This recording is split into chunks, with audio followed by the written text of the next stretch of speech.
This has been a hugely requested video and podcast interview. So thank you for taking the time to talk with me because, oh my gosh, my listeners have so many questions for you. And I apologize for sending like a list, but I mean, I have a list. Yeah, no, that's fine. But before we dive into all of that, I first want to know, where are you from? What was your upbringing like? Well, I mean, I grew up on the East Coast. I grew up in Florida and outside of New York City. And, like many kids, divorced, single mom, and, got myself did a lot of things. Actually went to college, was always in theater, was always in things like that. I actually went to college because I was good at math and science. So I went for engineering. And so really, and I went and took some, calculus and computing classes in college and almost died of boredom. It might have been the monotone professors, but the whole thing was like, and then I thought, oh, I'm involved in the theater and they had this radio station and I got my own radio show and I did all this stuff. And I thought, oh, I decided I would like to be somebody who breaks things and not fixes them. So I changed my major, did all that stuff, changed my career and started to do journalism. And I started working in TV stations in college. When I was in college, my junior year, I got my first job. And then had worked all through my senior year and then worked full time.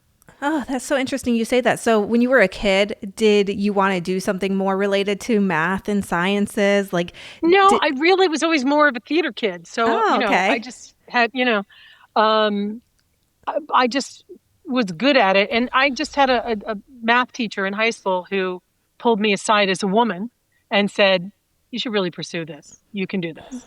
And I went, oh, well, that's good. And so I did it, and it was logical, and I liked that. But I really decided once I, did the calculus and computing and was learning the, computer languages and did all that stuff. While it was interesting, it was very boring. Well, and I just interviewed somebody this week, and the clip says, just because you're good at something doesn't mean it's your purpose. Yeah. And I feel like that's spot on with you. Yes. I just kind of went, yeah, okay. So I can do that. Great. Let's move on. And that's what I did. And so I went to school. I left, I was outside of New York and went to school in Ohio at a small liberal arts college. And then I got a job at what was the NBC O&O in Columbus, Ohio. And just 2 days after I graduated, I had a full-time job. So I started at the very bottom and when I left that job in Ohio, I was the assistant news director. I started as an intern and I left as the assistant news director. So I'd done everything there along the way. And it was market 31 to something, you know how it changes. Mm-hmm. And so it was kind of unusual for me to start there, but I really felt like it was, I learned a lot. And then I moved to Tucson and became the news director at KOLD. And then which I loved, it was a great experience. Tucson is a fantastic news market. Yeah, and we have that mutual connection, which I had no idea about, but I worked so much of my news career in Tucson. Yeah. No, I really enjoyed it. I moved from Columbus and it was a very, I used to run investigative teams, which was one of my favorite jobs ever. It was one of the many things I did in Columbus. So when I moved to Tucson, I was shocked at how much everything was news. The environment's news, the borders news, the politics is news, every aspect of everything is news. And so it was really an interesting, great market. And we had a really successful team there and did really well. And then I moved to San Francisco, where I was the vice president of programming. It was Paul Allen owned a network called Tech TV. And so they basically wanted us to reinvent it because basically when I got there, they were producing instruction manuals. The stories were so boring. I mean, it was just like, what? And so we turned it into a lifestyle channel. So it was hip and cool and fun. And, we did a lot of entertainment programming. And I ran all the news department and we did a lot of stuff like that. That was really fantastic. And then they wanted us to all move down to Los Angeles and nobody really did. Very few people did because the people that bought the company no one was quite sure about, which was a good thing because 3 months later, they pretty much laid off everybody that moved down. So I stayed in San Francisco and had a production company. And then 2009, 2008, 2009 happened, and we had booked the biggest year in our production company yet. And everything was crashing, and people were like, that huge project, can you do it for, instead of $300,000, can you do it for like 80? And we're like, oh my God. So I decided, okay, maybe this isn't the biggest year to have best year to have your own company as everything's crumbling around us. So I moved to Denver and I worked, brought two stations together, the Fox affiliate and the CW affiliate into one building, KDVR. And then from there, I left to doing what I'm doing now. My kids didn't want to move. I knew I was going to leave because we were cycling through general managers, which you know how that works in everyone's favor. But they were doing that, and we were just like, my kids were like, "Nah, we like it here now," and I was like, "Yeah, well, I've been approached by this other company, and I don't need to move, so okay." So, are you based in Denver now? I am. Yes, our company's based in Dallas, but we're all over the place, and I'm from New York, so I book trips back there all the time. And, next week I'm going to San Francisco to take meetings. I mean, I don't need to be anywhere because I go everywhere, Exactly. So what kind of made you I'm so curious, what made you want to pivot from the management type roles at news stations and venture out and do your own thing? Well, I mean, for the production company or this? For this, being an agent. Oh, well, one of the things that I was pretty good at was building teams. And I was always a person that was a performer at one point and liked performance and could help people get better at what they do. And I would do that in the newsroom. As a female manager, sometimes you are responsible for telling people how to dress, how to do stuff. I mean, I had a boss, my news director in Columbus, whose wife was an anchor. And he was like, "Oh, she may need some help with this. I can't tell her. Can you?" And I'm like, "Oh, yeah," because it's your responsibility to not be mean, but to say something to somebody. If people are coming in and commenting about something, you should say, "Hey, this is something we should address." It's not fair not to tell them. And so, and I find a lot in my career, a lot of times, not all male managers, but a lot of male managers will just not know how to approach that. They'll approach it wrong. They'll make it a personal thing. There's just, and I have always been responsible for doing that because I was a little bit more direct. I was, and I really do think that there's a responsibility. Like, you can't fix something you don't know is broken. So you have to tell somebody as nicely as you can. You shouldn't be insulting. You shouldn't be anything, but you need to be direct and clear and not sugarcoat it. You need to tell somebody, "Hey, this needs to be fixed." So I had hired a lot of people from this agency that I now work with. And they had approached me and said, "Gee, you should come aboard." And I thought, well, it is doing the thing that I like doing best. And news directing is just becoming more and more, it's like you don't really get to make any decisions anymore. They're already made. So you have to execute these decisions that you may or may not agree with. They may work in one market, and it's not going to work in your market, but nobody wants to hear that. And so you have to make it work, which is fine. You can make things work. But when you know it doesn't work, it just becomes difficult. So I realized that the job that I'd had for so long was just different.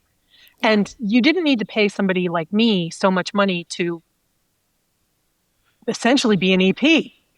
Yeah. Which, the EP is probably the best job in the newsroom, because your hands are still on the product. But, I was in meetings all day upstairs and, it was just really becoming unfulfilling and not able. Everything was you had to make a decision, not just with your general manager, which is fine, but the CEO had to be involved and this had to be involved. And it was just, they wanted to do it the same way and they thought that it worked this way in that market. So therefore it was going to work that way in your market. And it just, it doesn't always work that way. Yeah. Sometimes it does, but it doesn't always. Yeah. You kind of got to know your market. Well, it kind of sounds like it was something different for you to do, but also was such a seamless transition too, because so much of what you did at those stations you could use and navigate in your new role, right?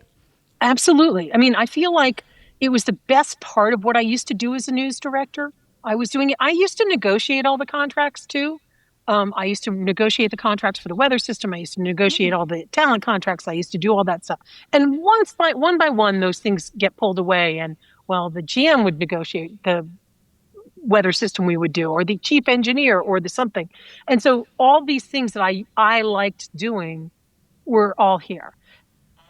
I'm used to watching a lot of news. When in my last job for the 2 stations, we produced 13 and a half hours a day of news. Wow. So I feel like I almost watch more news now because I'm constantly watching clients work and going, okay, what were you wearing? Why did you leave with that? What were you thinking when you said that? Do you know that could mean that? I mean, just the critique and the same thing that I like to do, but it was literally running out of time because I was stuck in doing other things for so often. Yeah. Yeah. So let's get into all of the meat of this. So I'm not going to ask you if somebody should get an agent, but I do want to know, when do you think is the right time for somebody to maybe start thinking about getting representation? Well, I'm going to say it's, you asked me this 5 years ago, it would be a completely different answer. Here's the thing. There are some people that are really good at self-editing, and that's great. And I don't believe everybody needs an agent. But there's Interesting. You don't. No, I mean, some people like to do this, what I like to do, and they can do it on themselves, and they're fine with it. And they may not be able to do that. They may feel the need that they just don't need this. So our agency is a little bit different because we do a lot of coaching. And that's because we're all news directors, all of us. And so we very much are hands-on and talking to people and how to get better and reviewing tapes and doing things like that. So I would tell you that 5 years ago, I'd be like, oh, wait till you get to your second or third market or, whatever.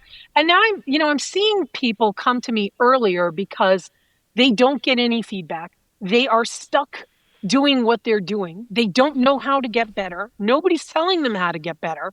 And it's like, okay, you're in a market that I would think would be too small once upon a time, but you can't get better. And you're going to just burn out because this is a burnout business if you're not tending to it. Mm-hmm. And so I would tell you that, where I've had people call me on their first job, which I think is a little ridiculous.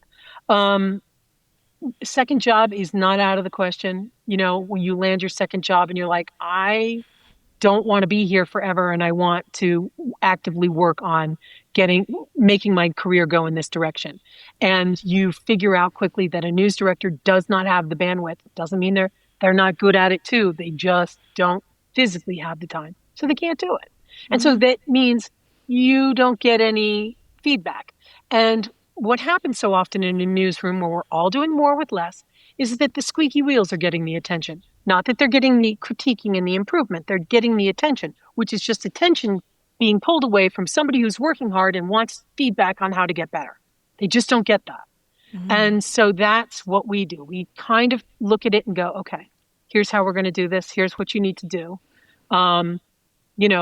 This is everything that we're going to talk about, and try to teach people how to look at themselves as a business, because so many times the things that you critique on television, we all get the trolls calling, why are you wearing that? You look fat at this, horrible, horrible comments. Yeah. But, you don't want those kind of comments, but you want to be able to direct somebody to do something better than what they're doing. And sometimes people take how they look, how they're dressing, how they're doing everything very personally. And you have to just be very clear, like, this is not a personal attack. This is, you're really good at this. You could be better at that. It's just very, so whenever people feel stuck or feel like they're not improving in their job, that's when you probably need to talk to somebody.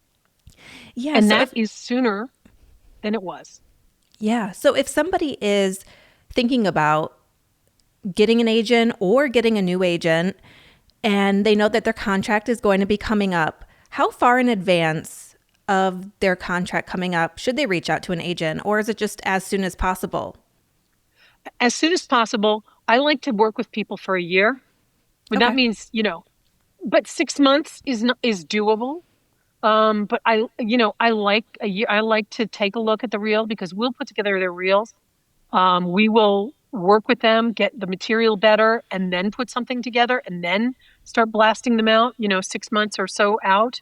6 months is not impossible, but it depends upon what your job is. You know that, in certain positions that you have in a station, you will, management may come to you 6 months early. If you're the main anchor, they're going to be like, we need to know if you're here or not, Yeah. So, so that's why I say, as soon as possible. You could reach out with 2 years on your contract. It doesn't matter. Yeah. If somebody likes you, they'll just work with you Yeah. until you're able to move. What would you say? I'm not going to ask you what a talent agent does, but what does a good talent agent do? Because maybe somebody has a talent agent and they're like, oh, I just don't feel like they're doing enough for me. What would you say, especially you at your group? What do you guys do? Communicate. So everybody knows what we're doing all the time. We don't have very many people who say, I don't know where you sent me. I don't know I don't know anything about my job search. I don't know anything about this. I don't know. You have to communicate with people. People need to know that what you're doing. And I do a ton of stuff behind the scenes where I do not call somebody every single solitary day and say, I did this, I did that. Because then people expect immediate results. And sometimes you'll send something, you'll follow up, you have relationships with people, that they're busy running a newsroom, and you being their top priority in that minute, it's just not going to happen. But I know how to get to them. I know how to, make it so that they will take a look at things and get some feedback and know if we're going to move forward with that or not. I would tell you that the number one complaint we get when people come to us is that I never hear from my agent. And that's just not what people would say about us. And that's really part of the coaching, so that we go through stuff so that we can go, I have to talk to you because we got to go through your shows, and even though we're not looking for a job right now, we are trying to make this next tapes a slam dunk for you. And Yeah. that means not only the tape has to be good, you have to be good, because everybody has a system now where I can tap on to almost any station in the country and see somebody by putting their name in. True. So everybody is going to look at the tape and think, well, that's their best work. What did they do yesterday? So it has to be good. Yeah. Yeah. So let's talk about it. So when somebody sends you their reel, what stands out to you as somebody that really has it? Well, the same thing as a news director. I mean, we all like the same things. We all like somebody. I guess the buzzword right now is authentic. And that just means, somebody that sounds like they're talking to you and not talking at you. Somebody who has a natural presence on camera and doesn't feel like whatever they're doing is very rehearsed, or they're reading, or their speech pattern is odd, which a speech pattern is odd when people read a lot and they haven't perfected that skill. So things I also like, I notice there's more than one way to tell a story. And if you do the same thing every time, that could be limiting. I like active stand-ups. I like people that show me things. I like people that make me feel like I'm on a scene. I'm there with them. I like all that stuff that I'm sure everybody tells everybody to do. I also have worked with people that always told a story the same way, and it became monotonous to me. So I like to see a variety. I like to see breaking news. Like to see live. I like to see maybe a feature. I like to see something like that. I like to know that this is a reporter that goes, I may have walked out into the field and said, this is how I think the story is going to go. It didn't. And so I pivoted and had to do this. And I like to see a variety of storytelling that catches my attention and keeps my attention. And that is there's no substitute for understanding the story. You can tell when somebody doesn't know what they're talking about because they use words that the interviewer gave them. And when you ask them, what does that mean? They're like, I don't know. That's just what they called it. I'm like, you should have looked that up. You should have looked that up. Because if I don't know what it is and you don't know what it is, what are you saying it for? So the things that catch my eye are, I'd like to say I'm the master of the obvious. Okay. If you're really, really good at something or have a spark or something, I too can see it, you know, but there are very distinct things on packages and live shots and anchoring and things like that I will look for that are conversational, that are natural. Sometimes when somebody calls me, I will not see it on their reel, but I will hear it on the call. And you can go, well, now this is possible for you to get there because you're like this. You're just not like it on camera yet. So that's something to always look for. Also, the people that really get better, really and truly get better at this, are people that can take criticism. So often we will ask people when they call, we'll say, okay, well, we've had this call. I'd like you to do 3 things for me, and I'd like to talk to you next week. When you do your stand-ups, I'd like you to do this. When you do this, when you do your track, I'd like you to think about this. When you do that, and then send me a couple of stories you think you've worked on that, and let's talk about it. And the people that do that, first of all, they're trying to get better, okay? They're trying. They may not nail it, but they are at least like, I have a homework assignment, and I'm going to do it, and I'm really into this. Because a lot of people say, "Oh, I want the critique," but some do, some don't. Right. And so, those are the kinds of things that if somebody comes back to me and I'm like, "Well, that's not perfect, but it's better," or "I can see you tried," that's somebody that is coachable, and everybody wants to hire that. Yeah, everybody wants to hire that. You brought up a really great point too. Do you feel like, because you've been doing this for such a long time, do you feel like you've seen the way people talk, their authenticity, those types of things have changed in the last decade? Because over time, the prim, polished, newsy type anchor, from what I see, I wouldn't say is going out the window, but it's certainly shifting, right? Do you notice that? Sure. It's funny. It's when I started in Columbus, it was a very prim and proper market. And we had these anchors come in and they were extremely conversational. So it was very controversial. Within 3 years, we were number 1. And so I am very used to the conversational style and very used to that. And what I have noticed, though, in bigger markets, that is absolutely the standard now. That has changed, where you will see people be very prim and proper. They're still, you're still not going to butcher the King's English. You're still not going to be so slang that it's ridiculous. But you can still have a conversation and sound smart because you sound more authoritative and you sound like you know what you're talking about when you're talking to people, like you're having a conversation. When you're talking at people, you don't, even though, we've grown up with the old anchors, as you're talking about, the stiffer, more bold, authoritative, that doesn't lend itself to the credibility that today does. And that is because of a lot of things, but mostly social media. Everybody's on there doing this. And frankly, this is a business that always evolves, in style on how society evolves. So how we like to be communicated with is how we're going to communicate with you. So yes, I've seen that. And that's the way it should be. Well, and speaking of social media, do you find social media to be important when you're looking at potential clients that you're bringing on? Do you look at their social media accounts? How important do you think social media plays? I think it's very important because 2 reasons. Number one, networks and employers are looking at it. So we need to know, are you active? Do you understand? And maybe you're not active, but maybe I'll get you active. Also, there have been times where people will post something that, of them on vacation. I'm like, take that down. Just take that down.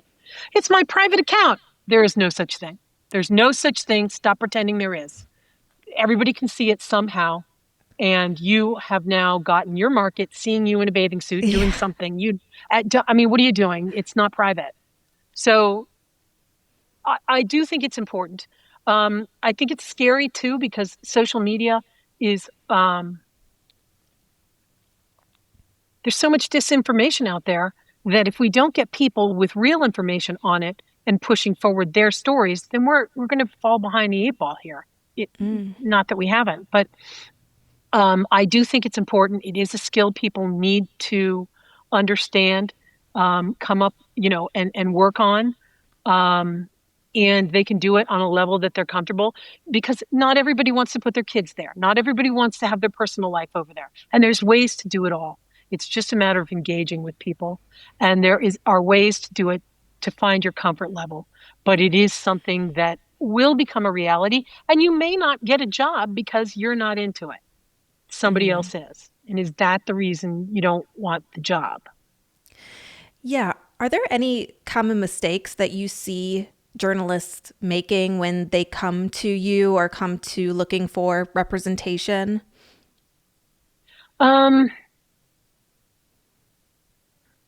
Well, sometimes people, it depends. There's so many different agencies that tend to each kind of person.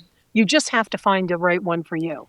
So if there's people that, if you just want somebody to negotiate your contract or to do something like that, a lot of people do that. We do it with the best of them. And we have contacts in every newsroom, every network, every place, because, a lot of these people, we've worked with in newsrooms and stuff like that. So the mistakes, I would say, is just not really understanding what a career path might look like, or having a preconceived notion of, even if you have a discussion with somebody, this is what I'm expecting an agent to do for me. This is how long I'll need them for, and them not kind of paying attention to the kind of agent that they have or what they're really getting out of it. And that, I'm going to tell you, is a common green reporter mistake. You go to the scene, you've already decided what the story is, you report that story. In the meantime, you miss the lead. It's right in front of you, but you have already decided it's a fire and these people died and that's that. In other words, you miss the whole thing, that, the whole big side of the story, because you just weren't paying attention. So we find people that want us to do all the work. And the point is, we are trying to get, we can't do the work for you in a newsroom. We've got to get you good at this. You've got to be a strong journalist. And so when people come and just want us to get them a job, but they aren't really good enough to be in that job, we're not likely going to place them anywhere. I mean, right. Right. And it won't look good on you guys either, because you're not sending somebody, you're not really speaking for your brand and your company's reputability, right? Yes, absolutely. And that is exactly, what happens a lot of the times. And I think, some people figure that out and some people don't, and that's okay. Yeah. Can you take me a little behind the scenes of what it looks like when a news director or a producer is coming to you guys and saying, we want talent? Like, what does it look like behind the scenes when they're looking for their next person? Well, we get calls all the time from networks, from groups, from news directors specifically. We get confidential searches. We get all sorts of things where somebody will just call because we've developed relationships through the years. And like I said, we know these people on a different level. We've been in the trenches with them. Yeah. We've been in newsrooms with them. We've worked with them on a different level. I speak a shorthand. We're all news directors. I don't need to sit and chit chat forever and ever and ever. What do you need? How do you need it? I know what you need. You wanted the same thing I would have wanted. Okay. So we have a shorthand. So behind the scenes, they'll just pick up the phone and they can trust that this is a confidential search. This is something you're not going to tell your clients about, but we're going to, give us your list of people and who we want.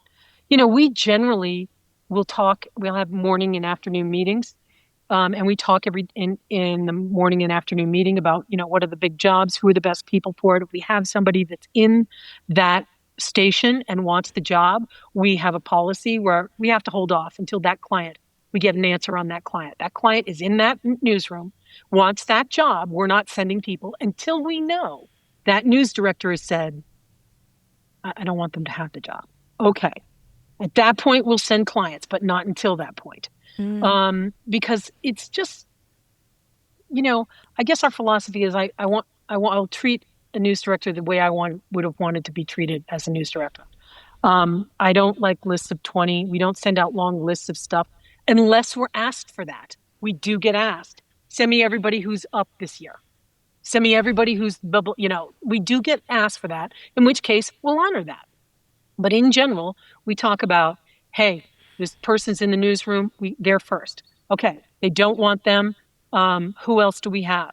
And we'll send, other people that make sense. But we won't send a bunch of people a list of, I've gotten it as news directors where people were sending me 20 people for one job. And I'm like, why do you think like half of these people are qualified?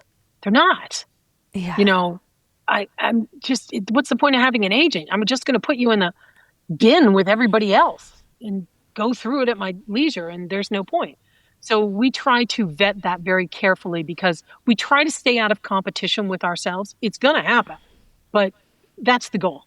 Stay out of competition. So those are the kinds of things that we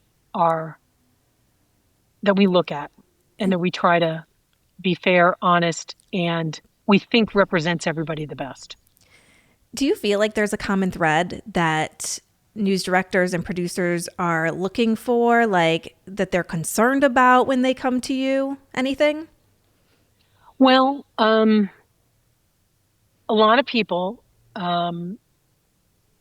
want enterprise reporters. They're not giving them time to enterprise anymore. They want people that know how to do it. That's true. Yeah. So a lot of people want enterprise reporters because, you can get to a big market and never have to come up with your own story because there's so much going on there that you just have to cover the day's events. However, when the big story happens and you have no sources or no place to go and you're out in the field and you don't know any of the police officers or you don't know any of the, something, it's problematic for you. So people do still want, and there are some shops that are very, very enterprise driven, but as newsrooms shrink, that will shrink too, and has shrunk a lot. People do want people that this may not be on their top of the list when they look for people, but inevitably it plays in our clients' favor if they tend to be good newsroom citizens, if they tend to be good employees, if they tend to, I'm not saying you can't complain about the conditions of a newsroom. I've worked in them. They're hard. There's a lot to complain about. Mm-hmm. But what I would tell people is that you need to be a problem solver, not a problem creator. You need to go, okay, this isn't working. I'm going to tell you as professionally as possible. Part of what the coaching process for us is, I always tell my clients, you want to go in and scream at the news director? I'm your first call. Let's talk it out. And I'm not necessarily a soft place to land. I've been a news director. I have said to clients, I'm like, okay, as a manager, here's what I'm hearing you say. And I don't think that's what you want to say to your news director. And then they'll hear it back and they'll go, okay, well then and I said, you have a point here, but you want to be heard. You don't want to insult them right off the bat so that they can't hear you. You want to be heard. So you need to go in and say it this way, or lay out the facts as it is and get some emotion out of this conversation. Take a step back, maybe have the conversation tomorrow. And so you are more level-headed and you can handle this and you can be heard. And so people that are mature and trustworthy and have the sense of being on the same team, are something that people want. It's just never in the ads, Oh, that's such a great point because have been a news director. You know what it's like. You know when somebody comes to you with A, B, C, and D. Like, you've been there. I can't tell you how many people I've said to, oh, you're wrong on this one. I'm sorry. You read this wrong. This is not right. Here's where I'm coming from. And I'll explain it and say, and I literally have never had a time where somebody went, well, no, you're wrong. They're like, oh, okay. And I'll say, but I understand why you're mad. And it shouldn't have been handled that way. But, here's what you need to do next. And so that's why I always tell people, yell at me first. And then we'll fine tune your yelling, or whatever your message as you go in and try and get something fixed. You also brought up another great point. You were talking about newsrooms are shrinking, as we all know. It's no surprise there. So do you find that news directors that come to you wanting clients, they really want somebody that can really do everything in a way? Because the niche beat reporters are shrinking drastically. There aren't the investigative units like there used to be. There aren't the specialized health reporters, whatever it may be. Those are just going by the wayside. So you see that news directors are like, hey, I need someone that can report, shoot, edit, do all the things, because we need people that can just do everything and not be so niche anymore. Do you see that?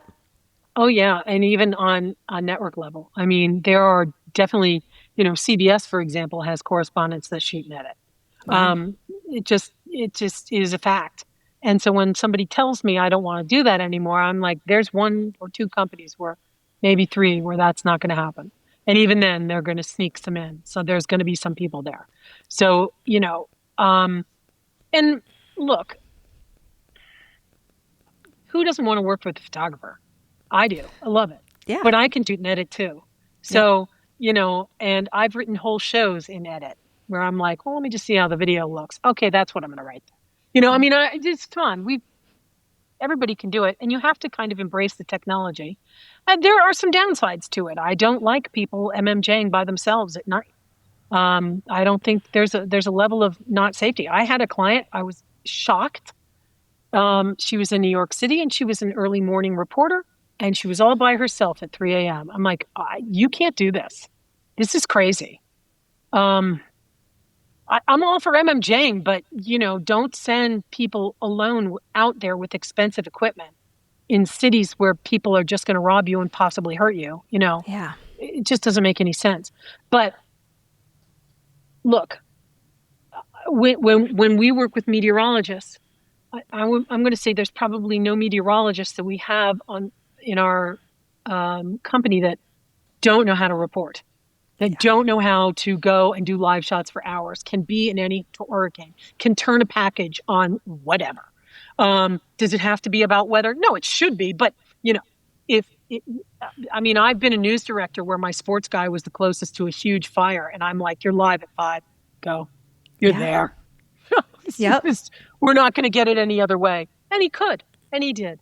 And he's a news anchor now too. So, so it's you do need to have an understanding, because everything that you do in a newsroom, whether you're a meteorologist, whether you're an anchor, reporter, or an editor, you need to know how the whole process works and what you can contribute to it. And while it may not be your job every day, it is your job to cover the community and tell stories.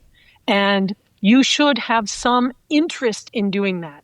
And if the line in the sand is, I'm never going to pick up a camera, well, I'm telling you, my iPhone is 17 times better than any camera I ever bought as a news director. Mm-hmm. And I paid $60,000 for those things at some point, Yep. And so it's not that you have to necessarily shoot and edit all yourself, but if you're not willing to, oh, gee, there's the fire, and literally pick it up and go, I got it,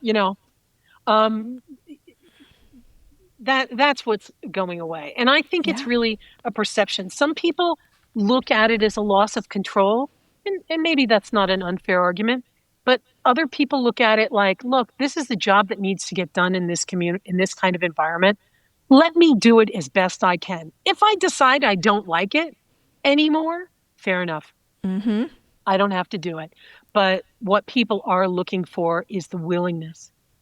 And frankly, so much has been taken away from reporters and the people in the field. I mean, that is a hard job now. I mean, it's a very hard job. It used to be easier because I just remember, myself in the field, you would almost be revered. You'd be on the scene and to be like, oh, the news lady is here. Oh, who do you want? Oh, I know that guy. I'll go get him for you. And the neighbors would help you. And, no matter how hard the story was and now it's fake news and get out of here. What are you doing? And you are the enemy. And, so you have a group of people that have already have figured out that it's like, wait a second, we may not have gotten paid the most, but it was a job we were proud of. We were doing something that was important. We were helping the community. We were, making sure things were safe. We were breaking stories, finding corruption, doing that stuff. And now you don't have that. So you just have kind of bad hours and not great pay anymore. Yeah. And a hostile neighborhood. Yep. So people are looking for people with the attitude of, I'm going to give it a shot. I'm going to give it a try, and I'm going to try hard. Mm-hmm. If after a while I feel like this isn't for me, then that's fair, but I'm going to try. I'm not going to walk into it saying no. Again, problem solvers, not problem creators. Yeah, I will say, even as somebody that started freelance reporting for Fox Los Angeles, the #2 market, I had the luxury of having a photog, which felt amazing. But when the photographer didn't get the shot that I wanted, I pulled out my phone and I started shooting, and I sent it to my photographer and said, hey, can we also use it? He's like, oh, that's really a great idea that you got that shot. I'm like, hello. Sometimes you need to problem solve and get the shots that maybe the photographer didn't think of, And that's what we're missing too, in the collaboration, because it's creative business, and you like, you like the collaboration when you're out there. And so you're going that because, I have been in the position as a news director, oddly enough, where I've hired somebody and maybe a month in, I went, oh my God, I should have hired the photographer. Because that reporter doesn't do anything that was on that reel. The photographer did the whole thing. Yeah. So. Have you found that contracts have also gotten trickier? Because now a lot of us as personalities, we want to have our likeness for things come up like influencing or being part of X, Y, and Z, your name being part of, I don't know, tons of deals come to women now with clothing deals or outside deals. Do you find that those kind of contracts now have gotten trickier in that regard? Well, I actually think those kind of deals have always been off limits, to tell you the truth, because they have never payola, plugola. They've never done it. It's just now that they are readily available. And I do have people that have outside businesses, and we have negotiated them into contracts. Mm-hmm. But they have been approved by the station because it melded with their image. It worked, and it was fine. And you want to do that because if you ever start to make money off of it, the punishment for not doing it is the station can literally take the money you make from it. And because they can say they own it. So that's why you want to negotiate that. But I will tell you, it really, truly has always been, you've never been allowed to endorse something. And that is FCC rules and things like that. You've never been able to go online and say, buy this purse, buy this dress, do this, do that. But a lot want to. A lot. Oh, yes, they do. And some can. I mean, if there's some stations, there's some markets that are more open to it. Los Angeles, for example, they do allow you to do more things. Some stations do, some don't. Sometimes some stations will let you be in a movie. Some will be like, I'm sorry. We're Paramount. That's a Universal product. You're not going to be in it. I mean, so they still consider it competition. And some people just don't want it's too much of a hassle. So they just say no across the board. And some people are like, sure, so long as it's, not rated, X, they don't, or something controversial that would make them look bad, that is, because we do have clients that are actors, and have been able to do projects, but they've had to get them, we've had to go in and get it approved every time. Yeah, and that makes me think of something else as well. How much do you think, and we kind of touched upon this earlier, but how much do you think personal branding matters? Because we hear it all the time, your brand, your brand, your brand. Well, here's the thing. If your brand conflicts with what the station needs you to do, it's going to be a problem for you. Yeah. Just is.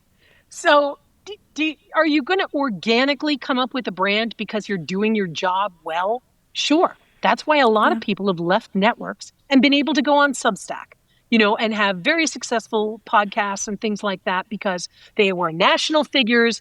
And by virtue of their national exposure, they did develop a brand because they covered the White House, because they covered this, because they were controversial that, and they already knew that. So that there is a point to it. But that is your focus. You are looking in the wrong direction. You will never get a brand that will keep you employed where you are. It has to be really organic. Your brand has got to have something to do with what you're doing. Mm-hmm. And and so do I think it's important that you develop that? Uh, I mean, maybe if you're a national, correspondent, but what your brand is going to be is breaking stories and getting to the bottom of things. And that is Doing your what your job well. is. you know, so, I don't, other than that, I don't know how, I wouldn't direct anybody to go find their brand. I've had young people say that to me, like, well, I gotta make my brand. I gotta do that. And I'm like, you gotta do your job really well. That's what you've got to do. Because I'll ask them, what does that mean to you? In case there's a shampoo commercial you want to be called, they're not going to let you do it. So what are you doing? I mean, what are you talking about? I mean, so, and so I would tell you that is kind of putting the cart before the horse. Yeah. You want a brand? It's your job right now. And it's kind of a necessary job, and we need it. And people need to break stories and inform people and be trustworthy. And that is a brand. Do your job well, and then the brand will organically follow. I have a philosophy that I believe that what you just said sums up basically a life philosophy. Do things well, do things for the right reason, and everything good will follow. You will eventually make more money. You will get the job you want. You will do this. But what people sometimes do is they tunnel vision and they just go, that's what I want. That may be what you want, but that person who has it worked their butt off every day to get it. And now you just think it's like a stepping ladder and you're going to just get it. No. Do your job. Do what you're supposed to do for the right reasons. It will come. Mm-hmm. It will come faster if you focus on what you're supposed to do. Mm-hmm. For those that say, and we did touch upon this earlier, but for those who say, I don't need an agent, I network well, because I hear that a lot. What would be your response to that? Okay. I mean, sure. I think that's true. I will tell you, though, I have a lot of people that have come to me and they have friends in the newsroom and they think that the friends in the newsroom are going to get them a job. Well, it's possible, but it's not likely. Those people aren't the decision makers. And a lot of people will present themselves as, oh, the news director does everything I tell him to do. No, he doesn't. You may have had a friend that got hired here and there, but that coincidentally, your news director liked them. It wasn't because you walked in and said, some random person in the newsroom said, this is the person. Yeah. And if that person doesn't like your reel, you can network till you're blue in the face. I mean, networking is fabulous, and some people are very good at it. And if the quality of the work matches where they want to go, absolutely, great. Does it? Sometimes no. Sometimes people can't see that it doesn't. And sometimes it does, but they want to go to a market where there are never any jobs. So it's not everyone needs it, but it's so much more than networking. Mm-hmm. Because so we have a brand at our agency where we are hiring people that are good employees. We have vetted them. I've already checked references. I've done this. I've had news directors say to me, during a job hiring process, I've said, "Oh, do you want the references? I've got them here." And they're like, "No, no, no, you've already called them." And I was like, "Oh, okay." I'm like, I wouldn't have done that as a news director, but it's true. I have called them and they are good references, and we tend to place people that people like, and are good employees in a room. So we have that reputation. And so that is a different kind of networking because we have a product that we kind of stand by. Obviously, if you're just a good networker, you are selling yourself and everybody knows that. So that is very valuable because that is very valuable in reporting and developing sources. And if you're a good networker and you are the kind of person that develops sources and wants to do that, and that is all part of the same skill set, good for you. Absolutely. If it's not, and it's just not the only thing that needs to be done to get a job. Yeah. Can be. Yeah. It's just not the only thing. Do you think it's trickier? This may be common sense, but do you think it's trickier when people want to go to the top 5 market or especially network when it comes to contracts or getting that job at the network level? Do you find that at that point, it's pretty much, yes, you need an agent, or still not necessarily? It's helpful, but there are plenty of people that have gotten jobs at the network level and in the top 5 level without agents. It's literally, if you don't need one, you don't need one. What is a problem for us, and this will happen a lot of times when people give us, there's only 2 months left of my contract.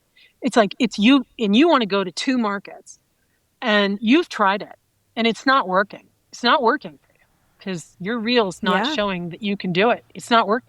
So you call an agent, and you think, me sending the tape, I'll get them to look at it again. Sure, I'll have a conversation, but they didn't like it in the first place. And I don't have enough time to improve you. So we tend to not take folks like that just because they don't really want an agent. They're just desperate and failed by themselves, and they've given us and themselves no time. And so I think local contracts have been harder. They're getting harder because they're consolidating. I think network contracts are going to get a little harder, meaning not as generous as they have been in the past. I think, there's still a lot of room to negotiate with networks, and that's valuable. And people with relationships having to do the negotiating is valuable to you.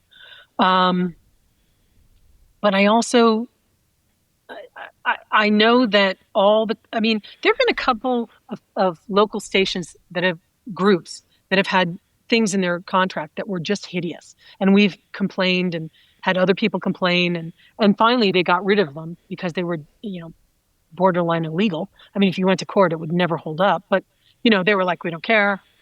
This is what we're doing.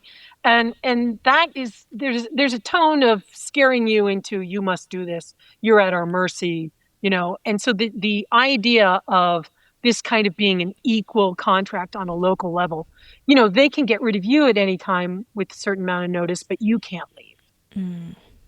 So that's not fair. And it's not getting easier. You used to get better deals from some networks, and some more security, longer security in your contract. A little of that'll probably go away. Yeah. Because they're trying to stay flexible. Yeah. Which doesn't help an employee at all. No. To bring up what percentages you think are fair. What is your thoughts on that? You know what? I know people, I think we're, frankly, have never been on the high end. We're kind of average right now. There are people that charge 10%, which I think is too much. There's people that charge 8% across the board. We start there and we'll go down. And we have it so that if you're going to renew, it'll be a little bit less. If you're going to do this, so we try to make it so that it's as fair as possible. Okay. We're doing this for the journalism, to make sure that good journalists stay in this business. That's the reason we're doing it, because that's where we're coming from. Mm. So we're always going to be reasonable if we can. But I would tell you the average, there are big agencies that do 10. There's a lot of agencies that do 8. Most agencies do 8 and then stay there. And then we do that, but we'll step down in certain situations for sure. For journalists who are worried about giving up that percentage, to an agent for representation, do you find though that at the end of the day, because they have that agent, they're able to make up a lot of that because you're able to negotiate on their behalf when it comes to salary or other perks that they otherwise wouldn't have had? Or do you think that companies are just getting cheaper these days? Well, I think it's tough now. I think if you're already in a job, you can expect a percentage raise. Okay. That's what they're doing. And they're doing it because they don't know which way the wind's going to blow. Yeah. They don't know if they're trying to stay flexible. And they brought you in, but did I bring you in at a higher rate than other people? Yeah, usually. I usually like to make you have to pay me, free. Because you would have walked in here and I've gotten you walking in there. So that's what we absolutely aim to do. We do know all the tricks, but frankly, once we've gotten you the tricks in your contract and they're there, you can get them again, Yeah. and they're not going to go away. And the locals don't really have a lot of flexibility anymore. They bring you in. We try to bring you in at as high a rate as possible so that your raises, therefore, are better moving on. And I think we've been very successful with that. And I know people that have called me from stations where I have clients that make a lot less money doing the same job. And okay. They don't know that, but I do, because we talk about what they make and all that stuff. And there does need to be, there is a mindset right now, especially with the companies, that there are some companies passing out 1.5% raises, period. And that's all they're doing. And if it doesn't work for you, then they are going to part ways. And that's that. And maybe they'll squeak you to 2. And there's some people that are keeping it firm at 3, but nobody's like, people come in, and if they're going to renew at the same job, there's a lot of people that you'll find will be like, well, this needs to be my $50,000 raise. And I'm like, oh no, you're doing the same job. They're going to give you cost of living right now. And that's that. So, but those people are going to be at an advantage because they got negotiated at a higher rate. So when they get their 3% or their 2% or whatever, they're still 10 grand ahead. Yes. Yeah. So yeah, that's why it's so important to get in at the better rate from the very get-go. Yes. And we've had people that, I can think of one client, it wasn't mine, but it was in the agency, where we were begging her not to take a job. It was in her hometown and the rate was so low. And we were like, please don't do this. Please don't do it. Something better will come. And you're so excited because they're so excited. You're an anchor here in a smaller market. You're going to go to your hometown. You're not going to make enough money to live. Please don't do this. And she did it, and she regretted it. And we couldn't talk her out of it because it was a specific position that was kind of a beginner position in the shop in MMJ. It wasn't beginner. You had to have experience, but it was the lowest paid newsroom position in the shop. And we were like, no, you could, if you just chill for 6 months, there could be a weekend anchor position for you. And there was, and she couldn't take it, because she signed on for this other job that we didn't want her to take. Yeah. So that happened. So sometimes we don't, and the funny thing is, she took the job. She was in a job where she wasn't paying us because she came to us in that job. And we could have placed her, and we're going to start making money off of her. And our advice is don't take it. Mm-hmm. Don't take it. Because the idea, again, if you do things for the right reasons, good things will happen. Yeah. You don't do things just to get paid. You do things because your client has a career that you want to help guide. And if you do that, you'll be further ahead. Yeah. Speaking of guiding, what's been your favorite part of guiding clients throughout your career? I love it when somebody gets better because, I like to tell people, I like to think that, I can help you do that. But when somebody actually gets better, they're the person that does all the hard work. They're the person that whatever I said, or maybe somebody else said, however we got, they did the work and they are better. And I get great joy out of, and then sometimes I will tell somebody, try this, and they'll take it to the next level. And you're like, oh, I didn't think of that. And that is much better. I love those moments where people just get better. And I think that they own that. Not me, they own that. And that is my favorite feeling. And there's been a lot of them where they just really shine. I love that. Before I let you go, this has been so informative and helpful for so many. So thank you again for coming on. But before I let you go, anything else you would like to add for the woman that's listening to this today that is thinking about seeking out representation? I would tell you that having phone conversations is free and it can't hurt you. And you can get on the phone and talk to dozens of agents and find one that you go, I'm going to work with them. And you'll find people that will rush you into a decision. Maybe you don't want to work with them. It is free to have conversations. And if you're thinking about getting an agent and you're not having conversations, you're not really doing your homework. You really need to figure out what people are about, what they do. We have, you want our we ask for your references. You can have some of ours.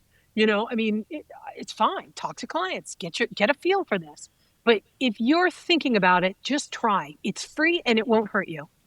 It won't hurt you. And you may find out emphatically that this is not for you. Or you may find somebody that you're like, I think I can get somewhere here. But you don't know unless you try. Yeah, and I'm part of a bunch of news groups, and your group and organization is always highly reputable, a lot of positive feedback. I just want to let you know that I see a lot of great things. And so anyone that does want to join your group and has hopes to join your group and be represented by you guys, what's the best way they can go about trying to do that? Is it a phone call? Is it applying online? What's the process like? On online applying, we go through it every day. Everyone sees it. That little, I hate those things because they seem so impersonal, except for, my phone calls during the day. If somebody randomly called me, I may never get to it. Yeah. So what I like about this online thing that seems impersonal and everybody thinks, oh, no one's going to see it. We see it every day. We'll see it every day. We'll assign somebody to you. We'll set up a phone call. We'll do something. We like to get back to everybody. I think we get back to everybody. I'm sure you're going to find people that said, I didn't hear from them.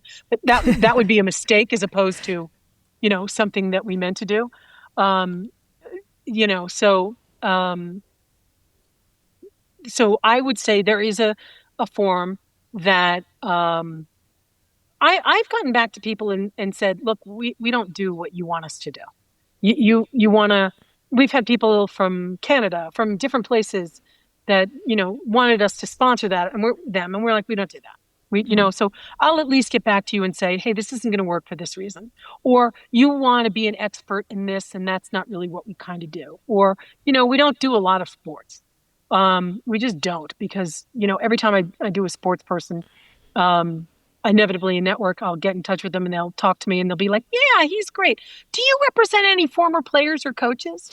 I'm like, yeah, because that's what they want to hire. So, so there's certain things, if people reach out to us, I'll just say, hey, look, you're very good, but this is not what we do. So they just know to go in a different direction. But my point is, online, we see it every day, and now we have a written record of it. So if I've missed a day because I was sick or somebody else was sick or somebody was sick, it's there for me to go to. I still have to go through it all. And so it really is the best record, as impersonal as that can seem. Well, thank you, Carolyn. I really appreciate this. Again, I know I said it over and over, but so many women are going to get something out of this. It's been highly requested. So I really appreciate you coming on. No, I appreciate you having me. Thank you so much.